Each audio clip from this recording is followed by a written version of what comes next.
neattālini sevi no Dieva apsolījuma vietas. Tu vari neizbaudīt to, ko Dievs tev ir paredzējis. Esi īstajā vietā un laikā, seko Dieva gara vadībai un pārkārto savu dzīvi tā, lai būtu klātesošs, kad ieradīsies Kungs. Kur tu novieto sevi, tam ir nozīme. Svarīgi atrasties tur, kur Dievs vēlas, lai tu esi. Svarīgi saprast, ka mūsu dzīves stāvoklim ir nozīme, gan tad, ja mēs tuvojamies apsolījuma vietai, gan tad, ja jau tajā dzīvojam.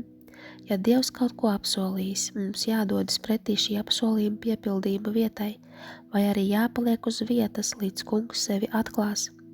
Svarīgi apzināties, satraukties, kad saprotam, ka esam pazaudējuši saskaņu ar Dievu un viņa apsolījumiem. Tev jāpieņem lēmums pārkārtot savu dzīvi, skrien atpakaļ uz apsolījuma vietu.